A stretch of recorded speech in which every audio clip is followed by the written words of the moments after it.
ओम नमः शिवाय। ओम नमः शिवाय। सोमवार का दिन भगवान शंकर को समर्पित होता है। सोमवार के दिन व्रत रहने से शंकर भगवान और माता पार्वती प्रसन्न हो जाती हैं। सोमवार का व्रत साधारणतया दिन के दूसरे और तीसरे पहर तक ही रखा जाता है। व्रत में फलाहार या पारण का कोई खास नियम नहीं है, किंतु यह आवश्यक है कि दिन और रात में केवल एक ही समय भोजन करें। सोमवार के व्रत में शिव जी, माता पार्वती जी का पूजन करना चाहिए। सोमवार के व्रत 3 प्रकार के होते हैं। साधारणतया व्रत सोमवार, सौम्य प्रदोष और 16 सोमवार। विधि तीनों की एक जैसी होती है।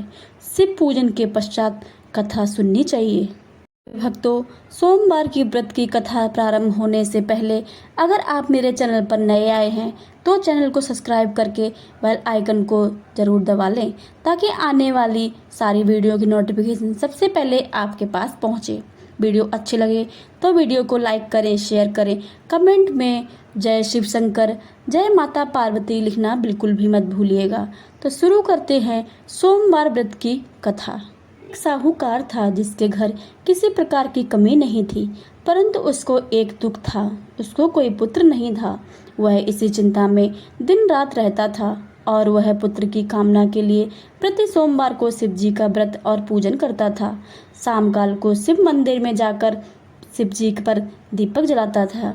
उसके भक्ति भाव को देखकर एक समय पार्वती मैया बोली कि शिवजी महाराज से कहा कि यह साहूकार आपका अनन्य भक्त है और सदैव आपका व्रत और पूजा श्रद्धा से करता है। इसकी मनोकामना पूर्ण करनी चाहिए। शिव जी ने कहा कि माँ पार्वती, संसार कर्म क्षेत्र है। जैसा किसान खेत में जैसा बीज बोता है, फल भी उसे वैसा ही मिलता है। तरह से इस संसार में जो जैसा कार्य करते हैं वैसा ही फल मिलता है। पार्वती जी ने अनंत आग्रह से कहा कि महाराज, जब यह आपका भक्त है और यदि इसको किसी प्रकार की कोई दुख है तो इसको अवश्य दूर करना चाहिए, क्योंकि आप सदैव अपने भक्तों पर दयालु हैं, उनके दुखों को दूर करते हैं। यदि आप ऐसा ना करेंगे तो मनुष्य क्यों आपकी सेवा व्रत करेंगे। पार्वती जी का ऐसा आग्रह देख शिव जी महाराज कहने लगे, हे पार्वती, इसके कोई पुत्र नहीं है और इसी चिंता में यह दुखी रहता है। इसके भाग्य में पुत्र न होने पर भी इसको पुत्र की प्राप्ति का वरदान देता हूँ, परंतु यह केवल 12 वर्ष तक ही जीवित रहेगा।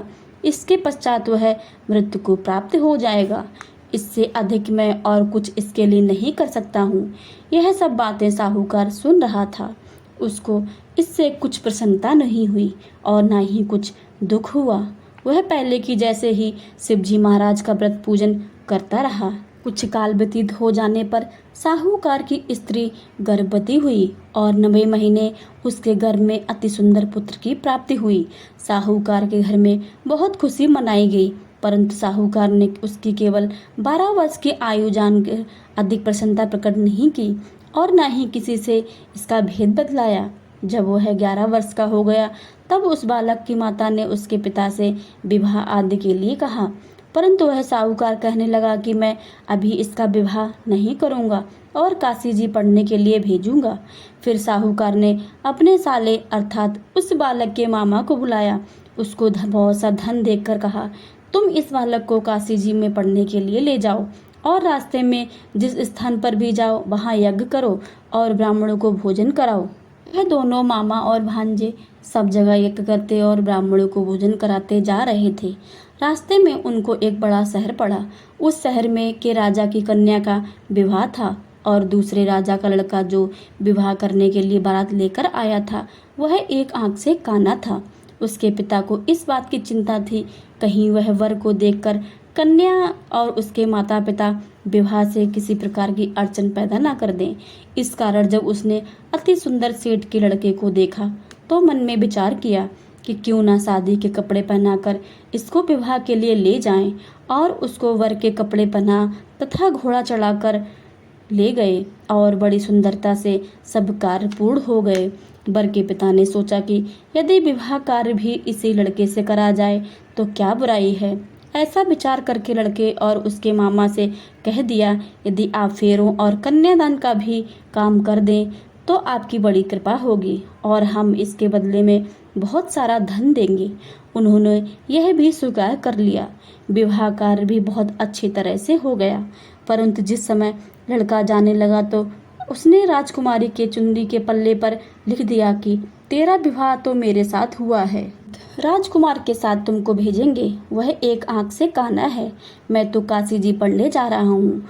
उस राजकुमारी ने जब चुनरी पर ऐसा लिखा देखा हुआ पाया तो उसने राजकुमार के साथ जाने से मना कर दिया और कहा कि यह मेरा पति नहीं है। मेरा विवाह जिसके साथ हुआ है वह काशी जी को पढ़ने गया है।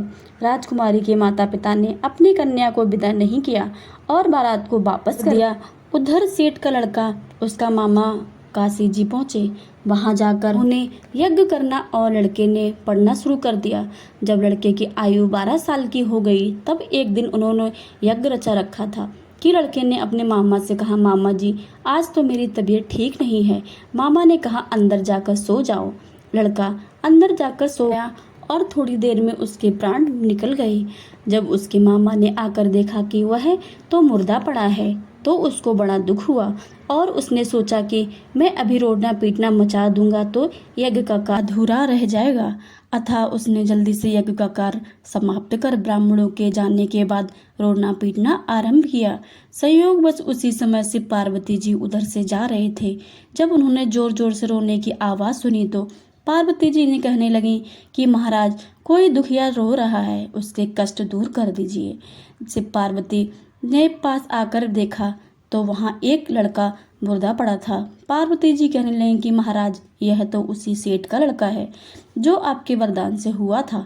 महाराज इस बालक को आयु दीजिए, नहीं तो इसके माता पिता तड़प तड़प कर मर जाएंगे। पार्वती जी के बार बार आग्रह करने पर शिव जी ने उसके जीवन दान दिया और शिव जी महाराज की कृपा से लड़का जीवित हो गया। शिव जी और पार्वती जी कैलाश पर्वत पर चले गए। तब वह लड़का और मामा उसी प्रकार यज्ञ करते हुए तथा ब्राह्मणों को भोजन कराते हुए अपने घर की ओर चल पड़े। रास्ते में उसी शहर आए जहाँ उसका विवाह हुआ था।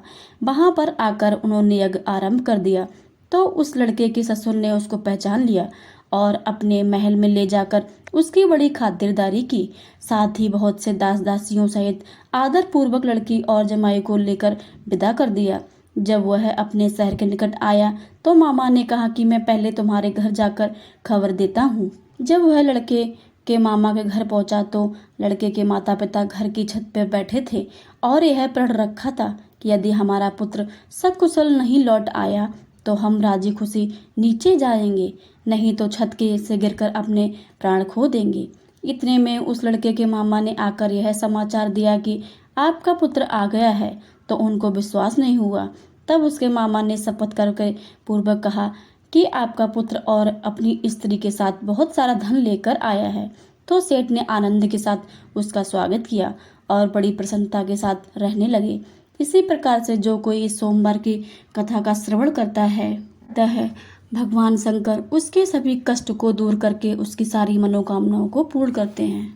तो प्रेम से बोलिए शंकर भगवान की जय। अगर आपको ये कथा पसंद आई तो कमेंट बॉक्स में जय शिव शंकर लिखना बिल्कुल भी मत भूलिएगा। मिलते हैं अगली वीडियो में, तब तक के लिए राधे राधे, धन्यवाद।